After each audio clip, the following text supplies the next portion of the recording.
एकादशी कथा प्रसंग में धर्मराज युधिष्ठिर कहने लगे, आषाढ़स्य शते पक्षे किम नाम एकादशी भवेत् को देव कोपदेशस्य एतदाख्याय केशवः।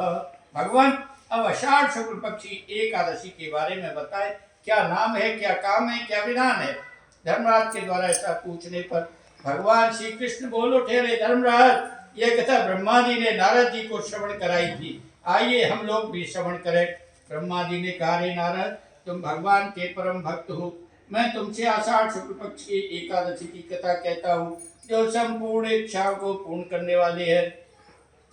पद्मा नामक एकादशी प्रसिद्ध है। इसका व्रत भगवान विष्णु को प्रसन्न करता है, पापों का नाश करता है। इसी पावन प्रसंग में आगे सुने, सूर्यवंश में मानदाता नामक एक राजा हुए। उनके राज्य में सुंदर और उत्तम व्यवस्था थी। दैहिक दैविक भौतिक तापा राम राज्य का हुई नहीं व्यापार, ऐसा ही और मानदाता का राज्य था। ऐसा वातावरण मानदाता ने अपने राज्य में बना दिया।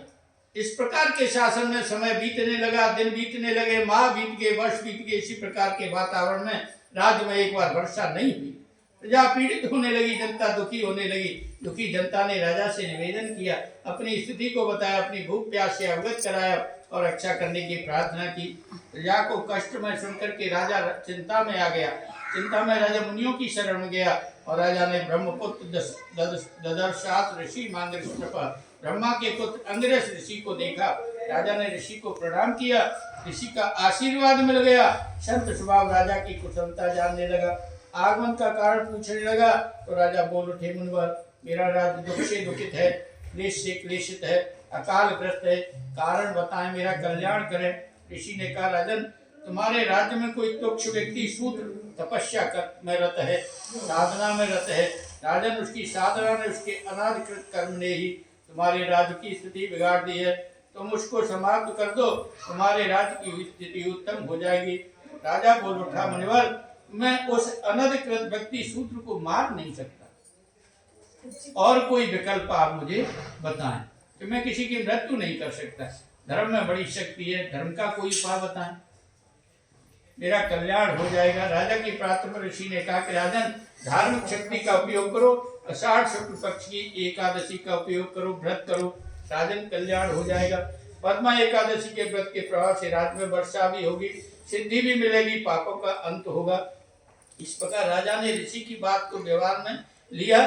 पद्मा एकादशी का व्रत किया, पूजन किया, फल मिल गया, वर्षा हो गई, भूमि तृप्त हो गई, साथ साथ जनता तृप्त हो गई। इस प्रकार यह पद्मावती एकादशी भोग भी देती है, मोक्ष भी देती है और पापों से मुक्त करती है। और इस एकादशी को हर्षैनी एकादशी भी कहा जाता है।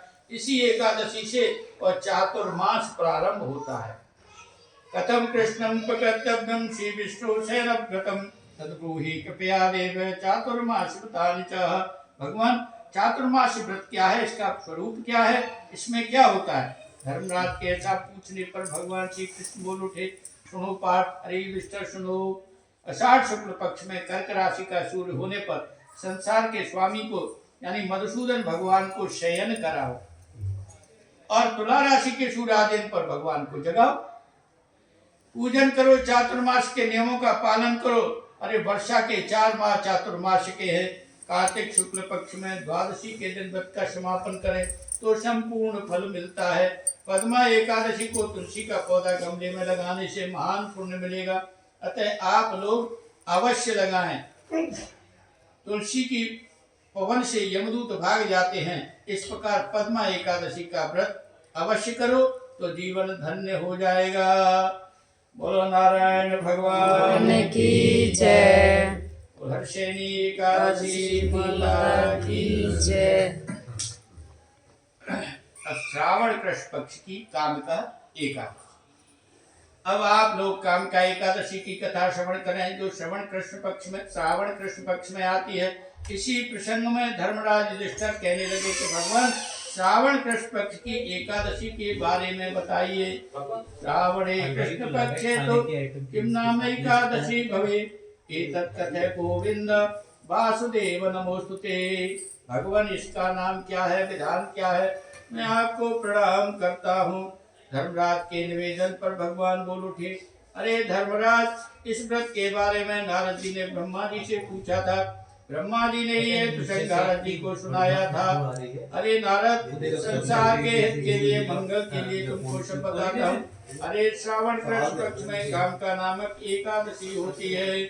श्रावण मात्र से वाजपेयी यज्ञ का फल मिल जाता है। इस एकादशी के तो श्रवण मात्र से ही बहुत फल मिलता है। काम का एकादशी को शंख चक्रधारी श्रीमन नारायण भगवान की पूजा करो, अपार फल मिलता है। इसकी समानता गंगा नहीं कर सकती, काशी नहीं कर सकती, पुष्कर प्रयाग भी नहीं कर सकते। केदारे च गुरुक्षेत्रे राहुग्रस्ते दिवाकरे न तत्फलमाप्नोति यत्फलं कृष्णं पूजनम। सूर्य ग्रहण के समय केदारनाथ कुरुक्षेत्र तीर्थ भी पीछे रह जाते हैं। पापी पुरुष काम का एकादशी का व्रत करे, पाप से मुक्त हो जाएगा। जो पुरुष तुलसी पत्र से हरि को पूजता है वह उसी प्रकार पाप में लिप्त नहीं होता जिस प्रकार कमल के पत्ते पर पानी नहीं लगता। अतः तुलसी पत्र से भगवान की पूजा करो। भगवान तुलसी पत्र चढ़ाने से अधिक प्रसन्न होते हैं, हीरा पन्ना मोती चढ़ाने से नहीं होते। तुलसी मंजरी की पूजा से जीवन भर के पाप समाप्त हो जाते हैं, जीवन जीवित हो जाता है, पवित्र हो जाता है। एकादशी के दिन तुलसी का दर्शन पापों को समाप्त करता है। तुलसी का स्पर्श शरीर को पवित्र करता है।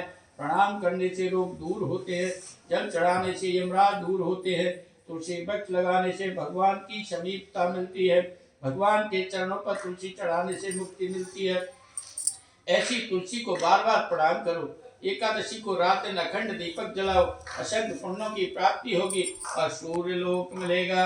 इस प्रकार जो पुरुष भक्ति से इसके महात्म को सुनता है संपूर्ण पापों से मुक्त होता है तथा विष्णु लोक को जाता है।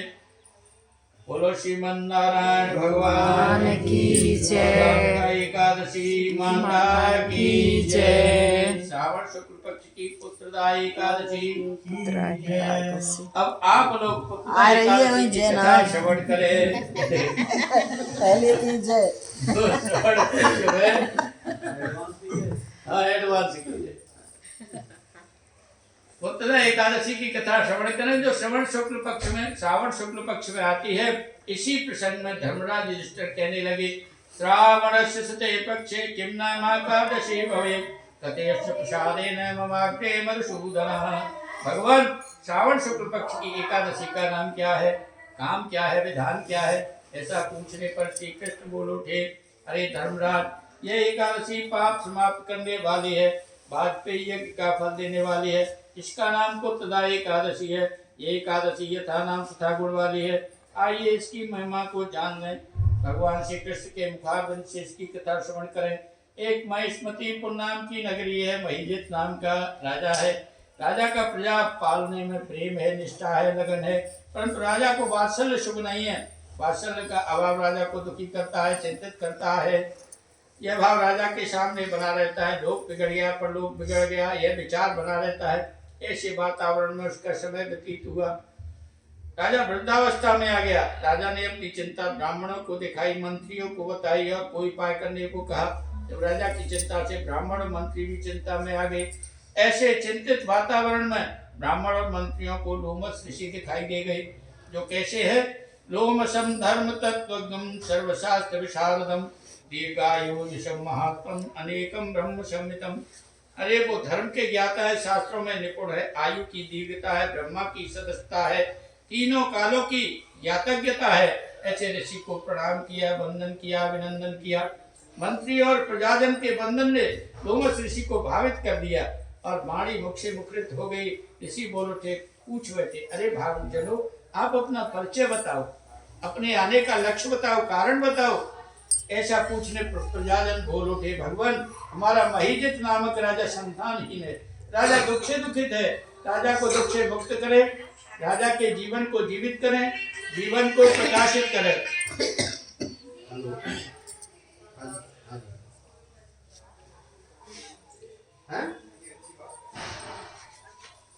क्या लगाया था?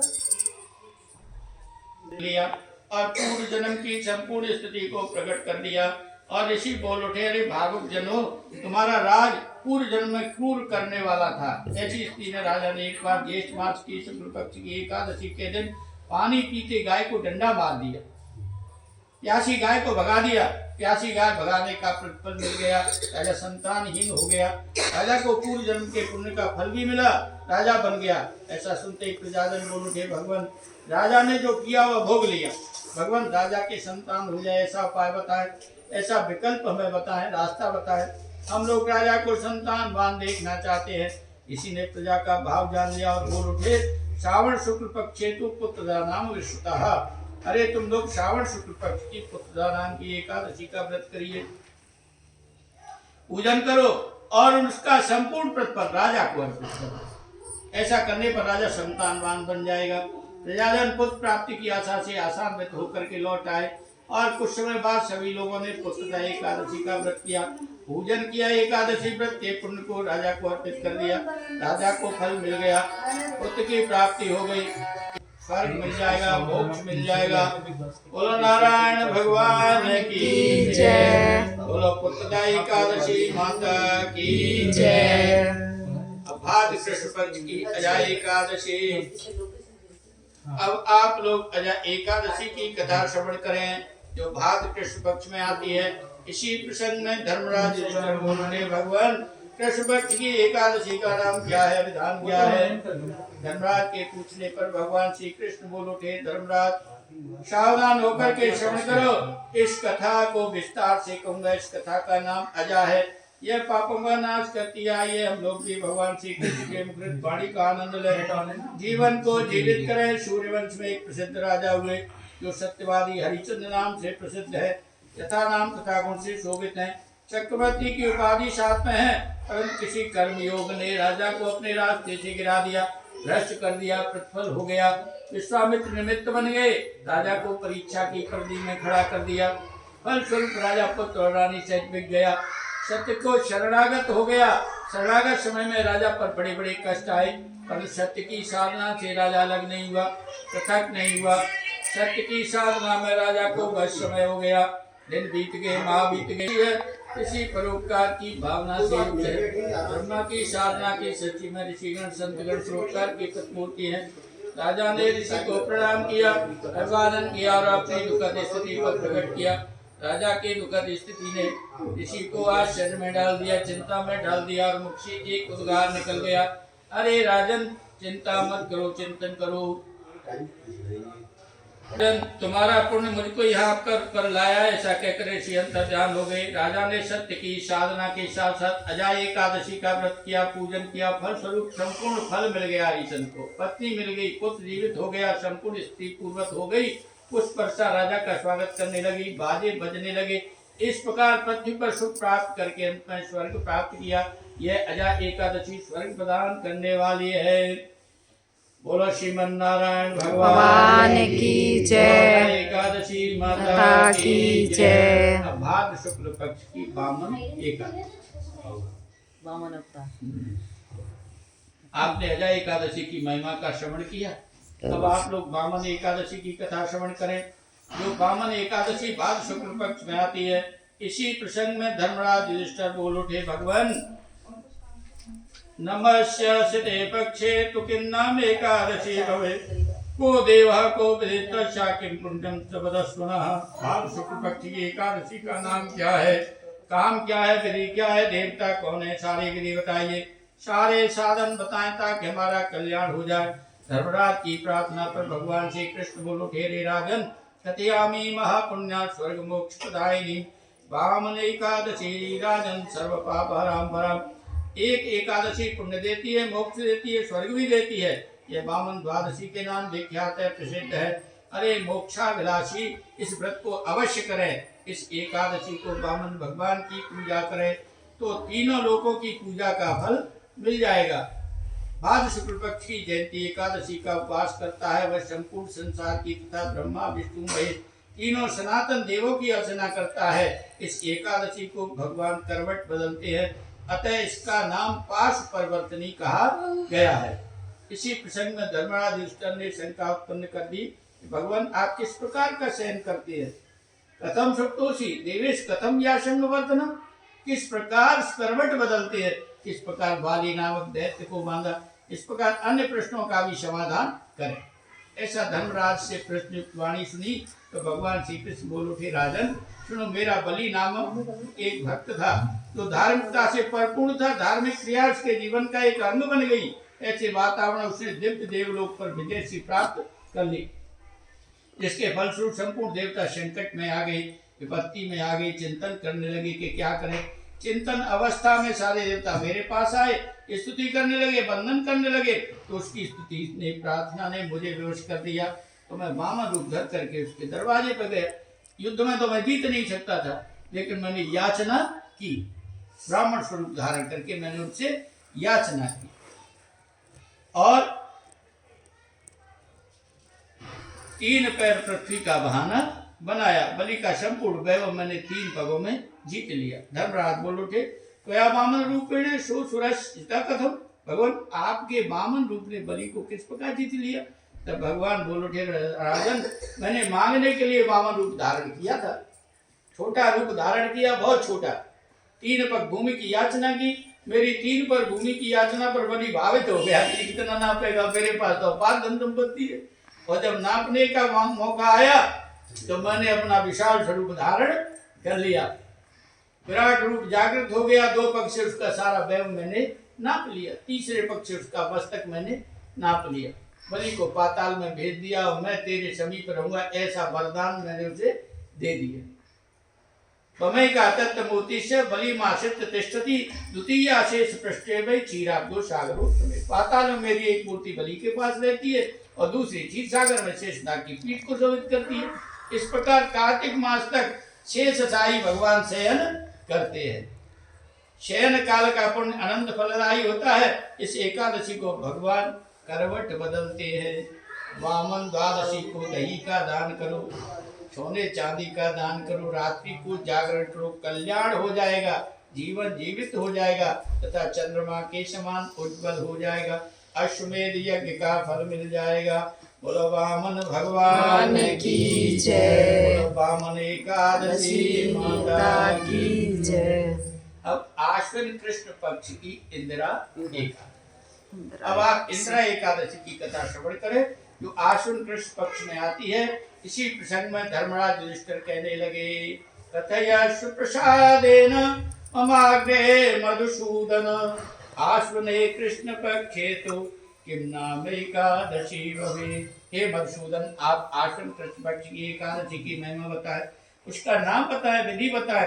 धर्मराज से ऐसी प्रश्नयुक्त वाणी सुनकर के भगवान श्री कृष्ण बोल उठे, अरे राजन, आश्विन कृष्ण पक्ष में इंदिरा एकादशी होती है। यह एकादशी पापों का नाश करती है, नरकगामी पितरों को गति प्रदान करती है। इसके श्रवण मात्र से वाजपेयी यज्ञ का फल मिलता है। आइए इसकी महिमा का श्रवण करें और व्यवहार में लाएं। सर्वप्रथम सतयुग का समय था। महिष्मती नगरी में इंद्रसेन नाम का एक राजा था। प्रजापालन में धार्मिकता का भाव है, जिससे वह राजा सभी प्रकार से संपन्न है। ऐसी संपन्नता में राजा का समय बीतने लगा। दिन बीत गए, महीने बीत गए, वर्ष बीत गए। ऐसे वातावरण राजा की सभा में एक दिन श्रीमन नारायण कहते नारद जी आ गए। राजा ने प्रणाम किया, पूजित पार्थ नाम शास्त्रे सन्निवेशित, अर्घ आदि विधि से पूजा करके आसन पर बैठाया। तो नारद जी ने राजा से कुशलता पूछी। कुशलम तो राजेंद्र, अरे राजन तुम कुशल हो? धर्मवती वर्तते तेरे, अरे बुद्धि धर्म में है ना? ऐसा पूछने पर राजा बोल उठा, तत्प्रसादान मुनि श्रेष्ठ सर्वत्र कुशलम मम। आपकी दया से मैं कुशल हूँ। अमोय भाव सन्मंता बिनु हरि कृपा मिले नहीं। क्षमता की राजा ने पुष्टि कर दी। साथ ही राजा ने नारद जी से आगमन का कारण पूछा।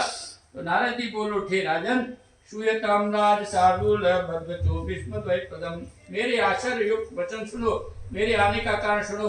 ये राजन, मैं अचानक यमलोक गया और यमराज के द्वारा पूजित हुआ। पूजित अवस्था में मैंने यमराज की सभा में तुम्हारे पिता को देख लिया। अरे धर्मात्मा, तुम्हारे पिता किसी व्रत के खंडित होने पर यमराज की सभा में नगरी में पहुंच गए हैं और तुम्हारे पिता ने आदेश किया है कि मेरा पुत्र मुझे यमलोक से हटाए। उसके लिए वह इंदिरा एकादशी का व्रत करे, पूजन करे, साधन करे और उसके पुण्य को मेरे निमित्त भगवत अर्पण करे, तो निश्चय ही मेरा यमलोक छूट जाएगा और उसका पुत्र नाम सार्थक हो जाएगा। पुत्र नाम ही ब्रह्मा जी ने क्यों दिया? पुन्नाम त्रायते पितर, जो अपने पुण्यों के द्वारा अपने पितरों को तार दे, उसी को तो पुत्र ब्रह्मा जी ने कहा है।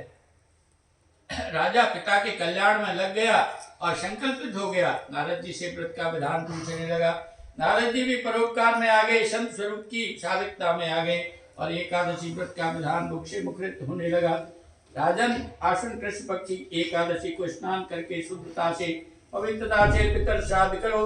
एकादशी व्रत के नियमों का पालन करो। एकादशी के नियमों को व्यवहार में लाओ। एकादश इंद्रियों को भगवान में लगाओ। रात्रि को जागरण करो। द्वादशी को द्वादश नियमों का पालन करो। ब्राह्मण भोजन कराओ और स्वयं भोजन करो।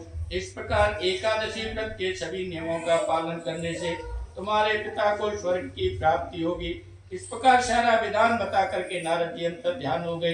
इधर राजा ने संपूर्ण विधान को व्यवहार में ले लिया। विधान से एकादशी का पूजन किया, फल भी मिल गया, पुष्प वर्षा होने लगी, बाजे बजने लगे। पिता विष्णुलोक में आ गए। कुछ समय बाद को इंद्रसेन भी स्वर्ग चले गए। और यह व्रत पापों से मुक्त करने वाला है और विष्णुलोक प्रदान करने वाला है। बोलो श्रीमन नारायण भगवान की जय। इंद्रा एकादशी की जय। अभी आपने इंद्रा एकादशी का वर्णन सुना, तो अब आप लोग पापांकुशा एकादशी की कथा को श्रवण करें, जो आश्विन शुक्ल पक्ष में आती है, यानी क्वार के शुक्ल पक्ष में। इस एकादशी के पावन प्रसंग में धर्मराज युधिष्ठिर कहने लगे, कतव्यस्य प्रसादेन भगवन् मधुसूदन इसस्य शुक्ल पक्षे तुम किम नाम एकादशी भवेत्। भगवान, आश्विन शुक्ल पक्ष की एकादशी का नाम क्या है, विधान क्या है?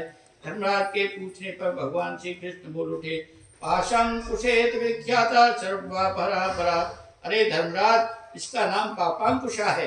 ये काम से पापांकुशा है जो पापों को समाप्त करती है। इस एकादशी में पद्मनाभ भगवान की पूजा करो। दीर्घ काल की तपस्या का फल मिल जाता है। हजारों वर्ष में यज्ञ, सैकड़ों राजसी एकादशी के 16वें भाग के बराबर भी नहीं है।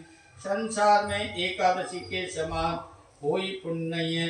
न गंगा न गया राजन, न काशी न च पुष्करम, न चापि कौरवम क्षेत्रम पुण्य भूप हरे दिनाथ। गंगा, पुष्कर, काशी और कुरुक्षेत्र ये सब हरि के दिन से पवित्र नहीं है। अरे ये एकादशी स्वर्ग भी देती है, मोक्ष भी देती है, धन दान प्रदायनी, यह धन दान भी प्रदान करती है। एकादशी को जागरण करो तो बिना प्रयास के विष्णु लोक पहुंच जाओगे। एकादशी व्रत से 10 पीढ़ियों का उद्धार हो जाता है। एकादशी को तिल, स्वर्ण, भूमि, गाय, अन्न, जल, छाता आदि दान करो। यह दान यमराज के दर्शन से मुक्त कर देगा। भगवान राम ने रावण भक्त के दोष निवारण के लिए, ब्रह्म हिंसा निवारण के लिए एकादशी व्रत किया, दोष मुक्त हो गए। यह पापांकुशा एकादशी का व्रत जीवन को पवित्र और जीवित कर देता है। बोलो श्रीमन नारायण भगवान की जय। बोलो पद्मनाभ भगवान की जय। पाशांकुशा एकादशी माता की जय। कार्तिक कृष्ण पक्ष की रमा एकादशी। अभी आपने पापांकुशा एकादशी की कथा श्रवण की।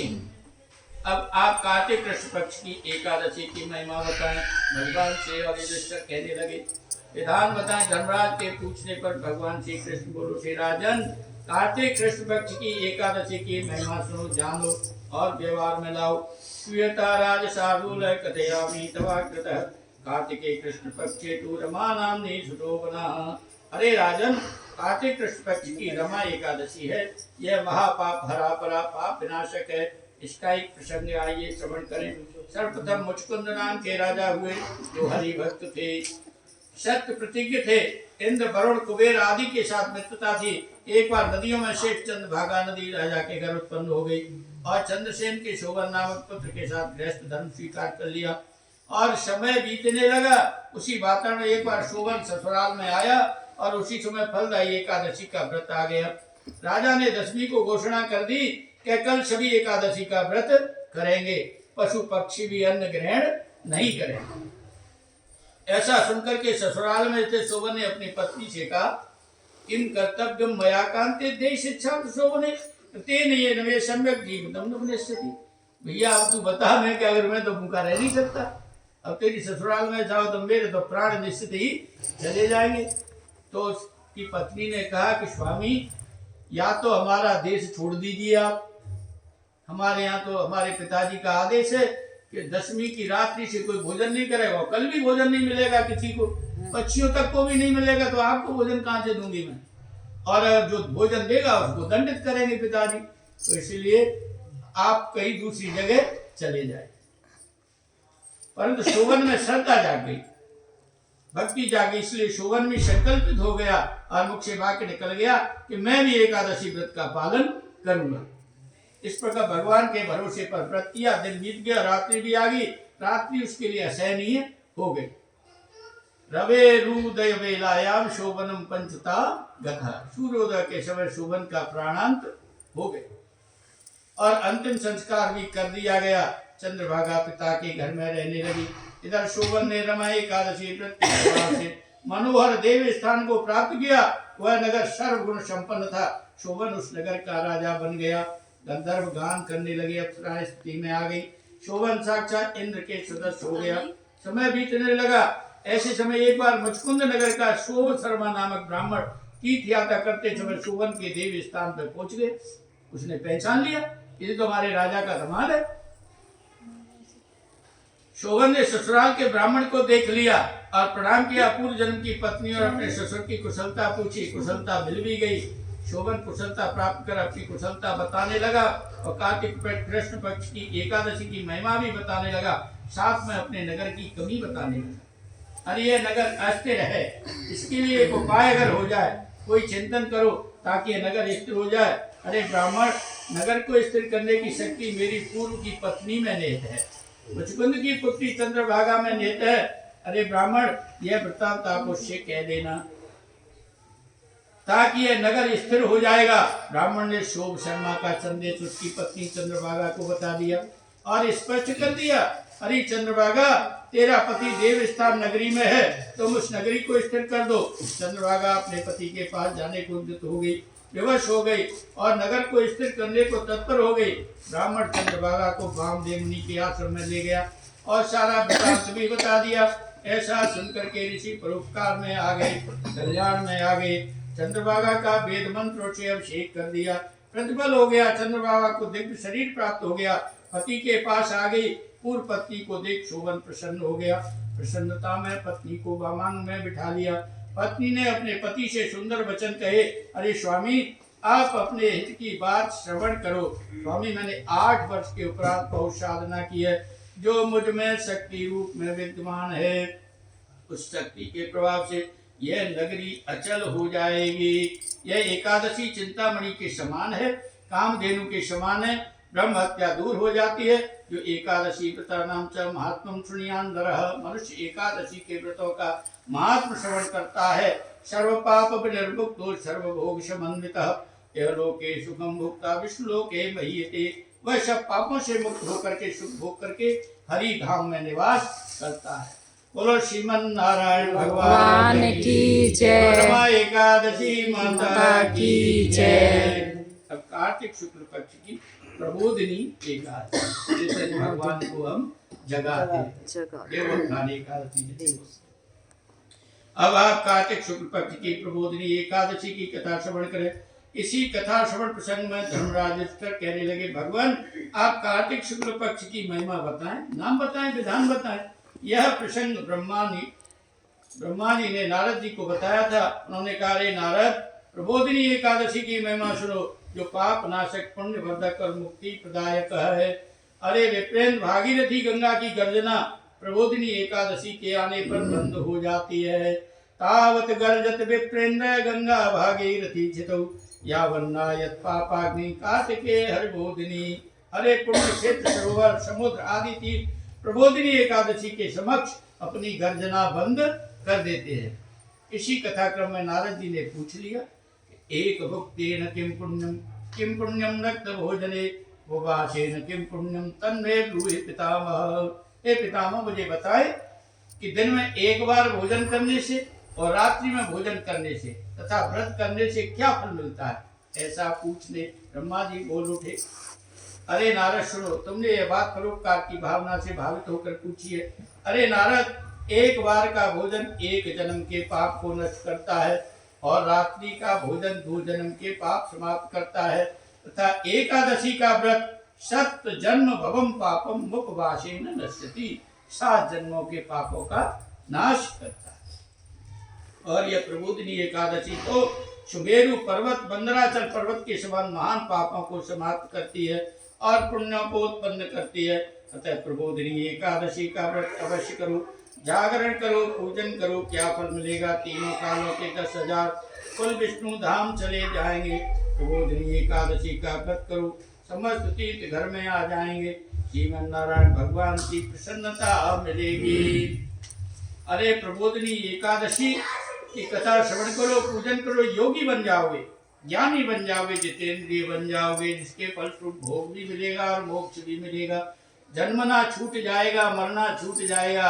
अरे जिसने प्रबोधिनी एकादशी का व्रत नहीं किया उसका सारा पुण्य व्यर्थ है। इसलिए हे नारद, सब धर्मों को त्याग दो, सर्वधर्मान परित्यज्य तस्मात् कुर्वीत नारद, और एकादशी का व्रत अवश्य कर। गीत्वा च मम नामानि न तयेन मम सन्निधौ इदं ब्रवीमि सत्यम की तो हम तेन चार्जना। जो मेरे गीतों का गान करके नाचने लगता है उसने मुझे खरीद लिया है, यह मैं सत्य कहता हूँ। अतः संसार के सामने नहीं, भगवान के सामने नृत्य करो, गान करो, तुलसी से भगवान का पूजन करो। नवदा तुलसी भक्ति ये कुर्वन्त दिने दिने यो कोटि सहस्राणि ते वसंत हरिग्रहे। जो पुरुष तुलसी की नवदा भक्ति करते हैं वे हजारों और करोड़ों युग तक भगवान के धाम में निवास करते हैं। इस प्रकार रात्रि में भगवान केशव की पूजा करो, द्वादशी को प्रातः स्नान करो, केशव भगवान की पूजा करो, ब्राह्मणों को भोजन कराओ, मंगल हो जाएगा। इस प्रकार विधि से विधान से एकादशी का व्रत करे, अपार फल प्राप्ति होती है। बोलो श्रीमन नारायण भगवान की जय। प्रबोधिनी एकादशी माता की जय। ये 24 एकादशी आपकी पूर्ण अब रहेगी 2 लौंग के महीने, अधिक मास शुक्ल पक्ष की पद्मिनी एकादशी। अभी आपने प्रबोधिनी एकादशी की महिमा का वर्णन सुना।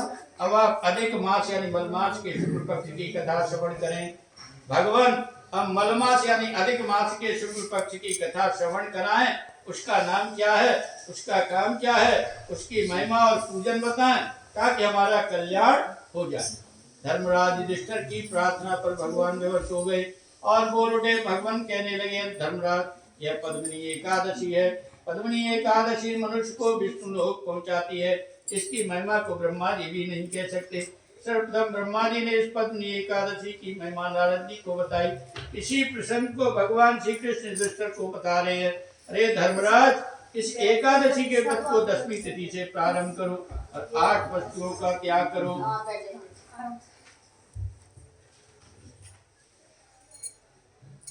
प्रथम पहर के जागरण से यज्ञ का फल मिलेगा, इसमें नारियल के जल से अर्घ दो।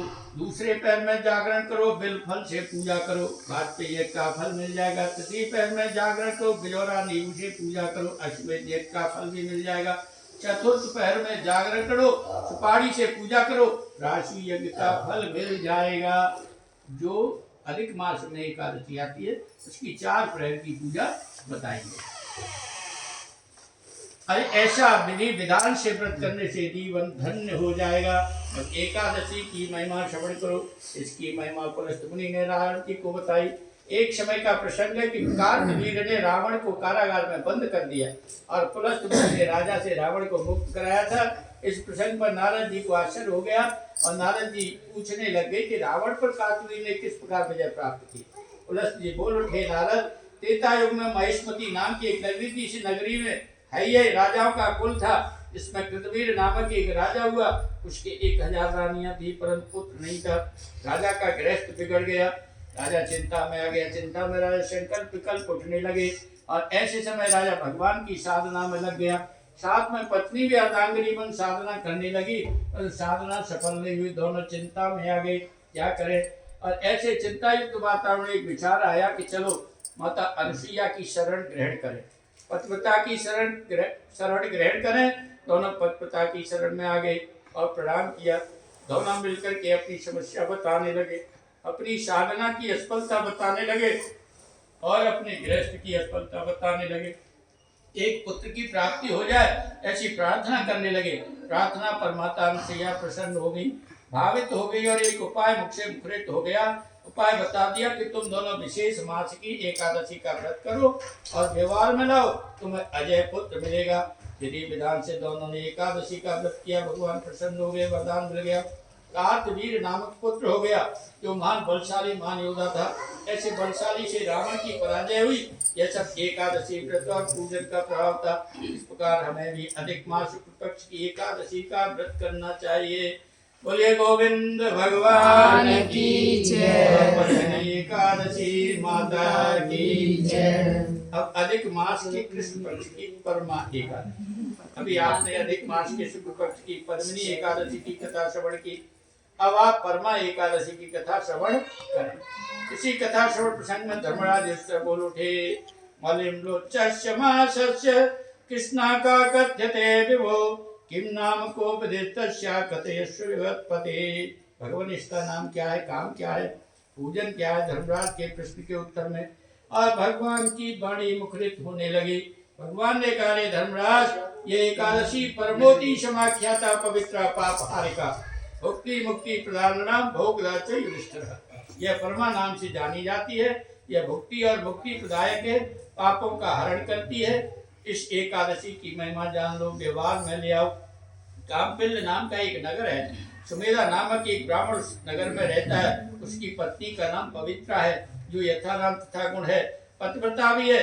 एक बार ब्राह्मण के जीवन में कोई दुष्कर्म आ गया और ब्राह्मण उस दुष्कर्म से प्रभावित हो गया, धन धान्य से विहीन हो गया, गृहस्थ की व्यवस्था बिगड़ने लगी। ब्राह्मण चिंता में आ गया, पत्नी के समक्ष बैठ कर के विचार करने लगा। संकल्प विकल्प उठने लगे, क्या करूं क्या नहीं करूं। घर से बाहर जाने का विचार बन गया। पतिव्रता पति को छोड़ने को तैयार नहीं हुई। पतिव्रता कहने लगी, भाग्य में जो लिखा वह यहीं पर मिल जाएगा। ऐसा चिंतन पति और पत्नी का चलने लगा। समय भी बीतने लगा। ऐसे चिंतन के वातावरण में एक दिन कौंडिन्य मुनि आ गए। पति पत्नी ने मिलकर के प्रणाम किया, वंदन किया, पूजन किया। पूजनोपरांत पति पत्नी अपनी स्थिति बताने लगे, प्रार्थना करने लगे, भगवान हमारे घर में निर्धनता आ गई है। निर्धनता के प्रभाव ने हमको प्रभावित कर रखा है। भगवान हमारा मंगल करें, कल्याण करें। मुनि उनकी स्थिति से प्रभावित हो गए और संत स्वरूप को व्यवहार में ले आए। स्वरूप को साकार करने लगे और बोल उठे, तुम लोग विशेष मास की परमा एकादशी का व्रत करो, तुम्हारा कल्याण होगा। यह व्रत सर्वप्रथम कुबेर ने किया और फल भी प्राप्त किया। भगवान शंकर ने कुबेर को धन का स्वामी बना दिया। राजा हरिचंद्र ने निष्कंटक राज्य की प्राप्ति की। आप लोग भी इस दिव्य व्रत को करें, नियमों का पालन करें, विधि को व्यवहार में लाओ, साथ में पंचरात्रि व्रत करो, सब कुछ मिल जाएगा। इस प्रकार मुनि ने कल्याण का मार्ग बता दिया। इसके उपरांत सुमेधा नामक ब्राह्मण ने पत्नी से परमा एकादशी तथा 5 रात्रि का व्रत किया। फल भी मिल गया। राजभवन से राजकुमार आया और रहने को सुंदर भवन आदि सुविधाएं प्रदान की और नगर भी प्रदान किया। इस प्रकार परमा एकादशी ने ब्राह्मण के जीवन को जीवित कर दिया। अंत में भगवान के धाम को चला गया। इस प्रकार यह एकादशी अनंत पुण्यदायक और पाप नाशक है। बोलो श्रीमन्नारायण भगवान की जय। बोलो परमा एकादशी माता की जय।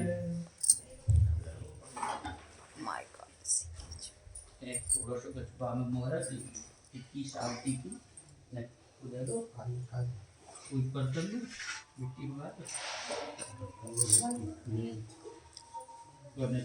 लकड़ी नहीं है ना, कल हुआ थोड़ा सा एक आज केवल हाँ छोटा वाला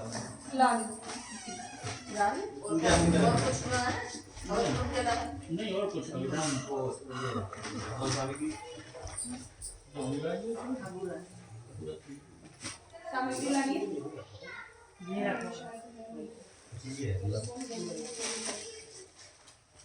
ये कपूर है, सामग्री है ना।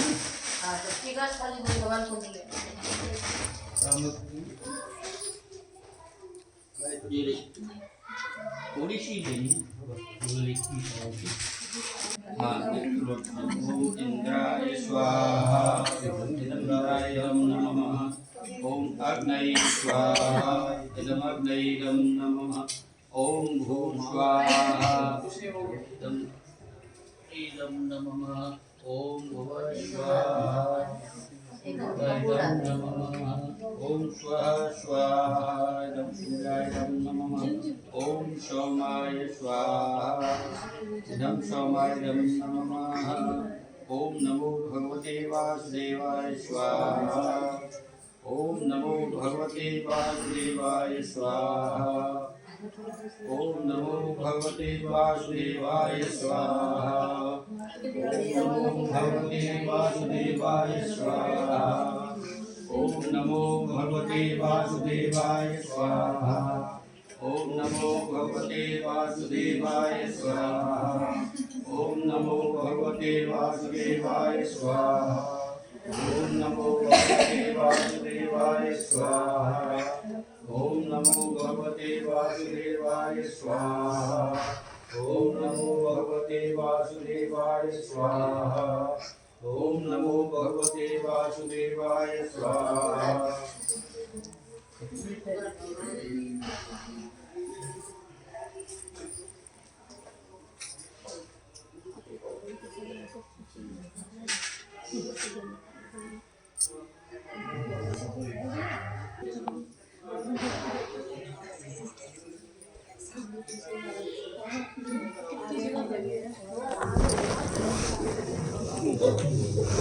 आगे आगे डर लग रहा है ना, आगे बहुत सारा आगे ओम नमो नारायणाय।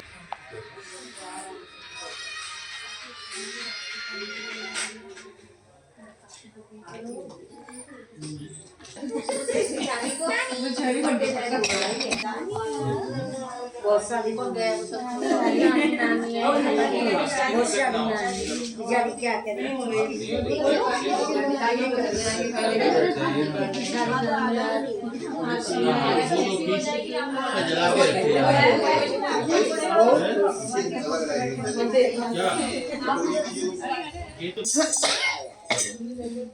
ओम चंद्रमा मनसो जात चक्षो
ओम जय जगदीश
स्वामी सब कुछ है तेरा, तेरा तुझको अर्पण, तेरा तुझको अर्पण, क्या लागे तेरा।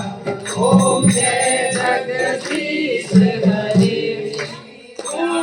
ब्रह्म की आरती जो कोई मन गावे, स्वामी प्रेम सहित गावे। कहत शिवानंद स्वामी, कहत हरि हर स्वामी, वांछित फल पावे। ओम जय जगदीश हरे, जय जगदीश हरे। स्वामी जय जगदीश हरे। भक्त जनों के संकट, भक्त जनों के संकट दूर करे। ओम जय जगदीश हरे। मैया की जय, भगवान की जय, भगवान की जय। जय जय श्री राधे। ओम नमः पार्वती जय हर हर महादेव। जय